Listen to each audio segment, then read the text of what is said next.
Welcome to the Art Lady channel. Today it's going to be a fun lesson on holiday ornaments, but I'm going to use some of my helpers here today. I have 5th graders with me, and they are going to actually teach you how to do the patterns today.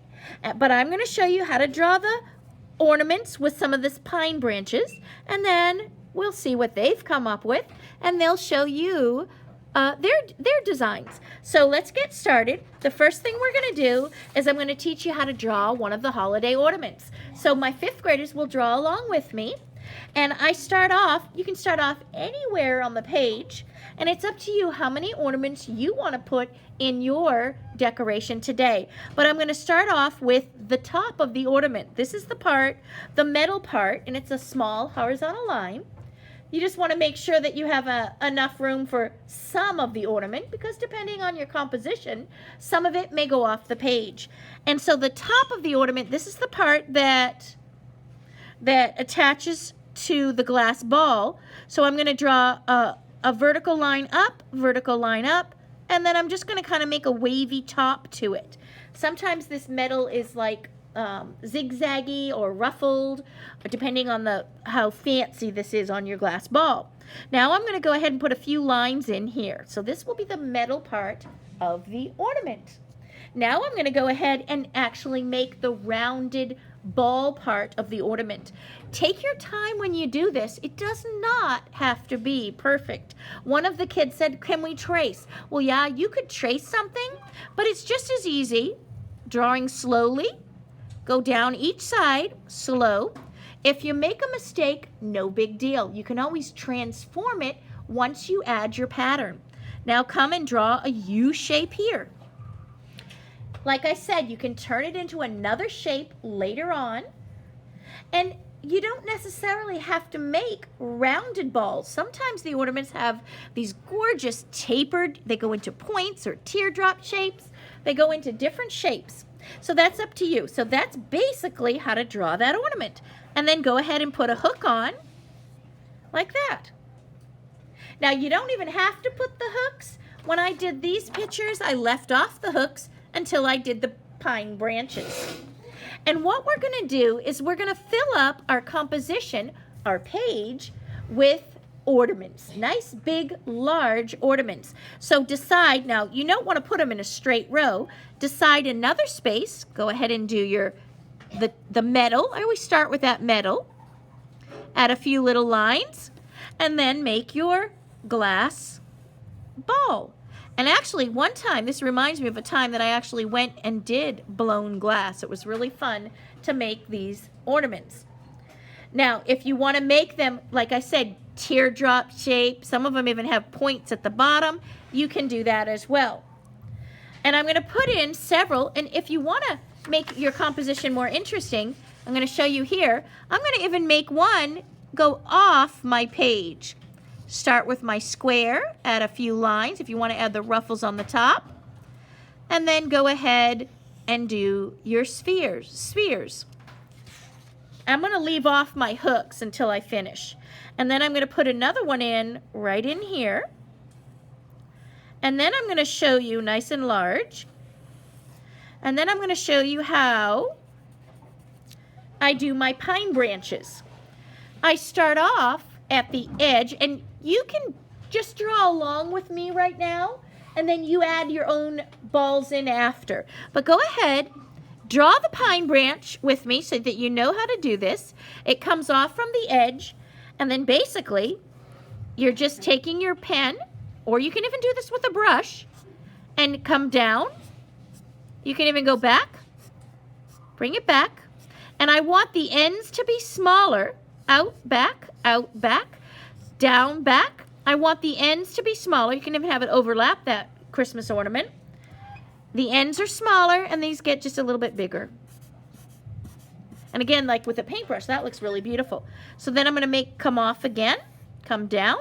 The ends are very small. If you had a green marker, you could even draw this in with green. If you want to go straight to your marker, straight to your paint.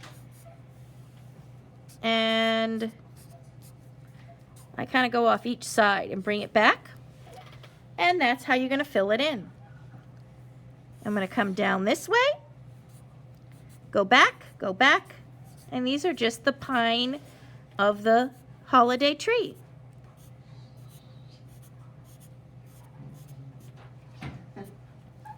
And you can just sketch these in, overlapping, layering. Let me put one from this way. I'm going to have one come down. Let's see if, make sure you can see it on this side. Even if you did it almost like you're making a feather.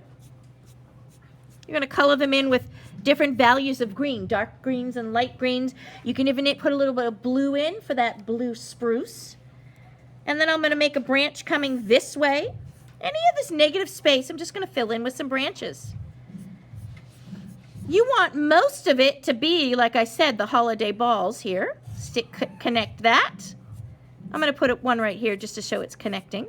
And I'm just going to do this very fast here. Speed it up.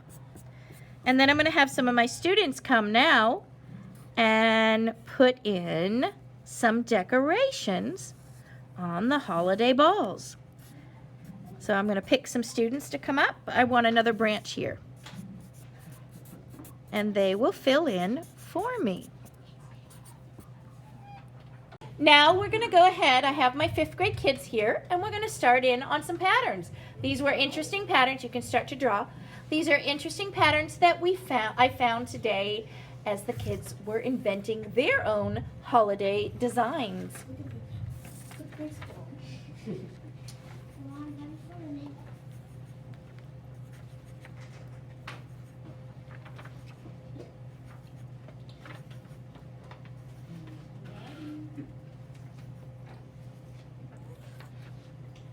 And she's combining some circles with some wiggly lines.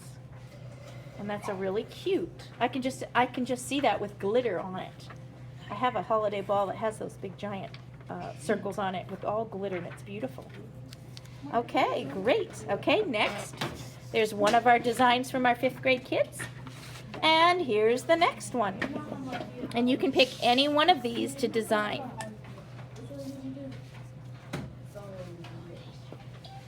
Our next one has curling lines as well with circles. So it's vertical wavy lines coming down. And again, combining pattern and line and invent your own holiday designs. And you can use any colors you want to color them in. You can use bright colors, you can use traditional colors. A lot of new colors this year are the magentas and lime greens and teals I've seen in ornament designs. So it's up to you how you want to color these in. And there's another pattern design. Great. And we've got 3 more left.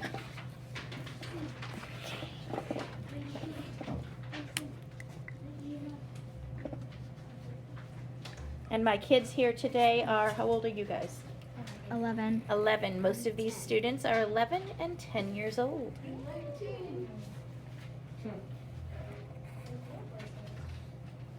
Oh, slide this over a little bit because we can't see. Yeah, right there. Wait, a little bit more. Right there. Okay. And she's doing a weaving type pattern, which I thought was interesting on her picture.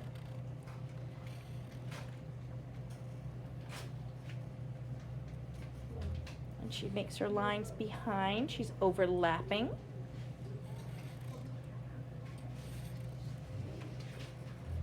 Kind of almost reminds me of optical illusion designs.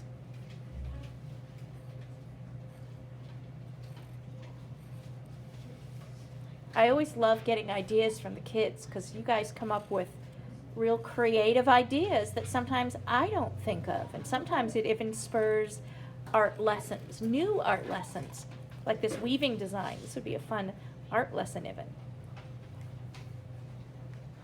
I'd do one more weaving down the bottom. Right here? Yeah, one more behind there.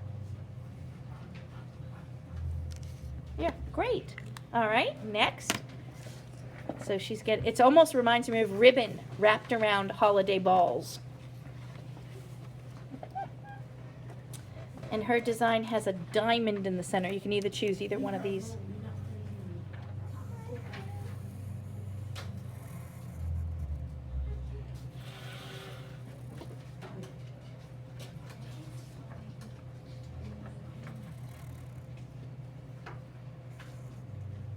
So she has some concentric circles, circles inside circles.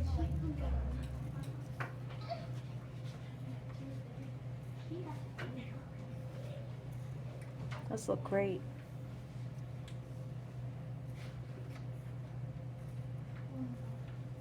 Great. Looks good. And one more.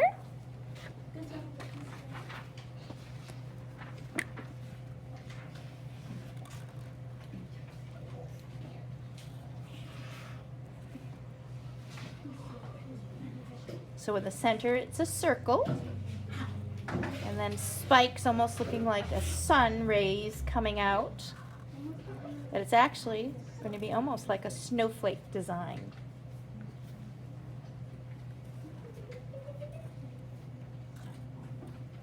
It's a radial design, a design that radiates out from a center point. Now this could even be beautiful as just a line picture. So we don't even need to use any color. We can just continue with detailed line pattern, almost like a celebration of the line and black and white patterning design. Beautiful, okay. And I want to thank my 5th grade kids for helping me teach you about line and pattern in this holiday ornament design. And if you like the video, make sure you like it. And if you want to subscribe, go ahead. That helps us make more videos. And please leave a comment so we know how you did on your pattern. And if you can put a picture, sometimes you can snap a picture and attach it to a comment. We'd love to see your line pattern design.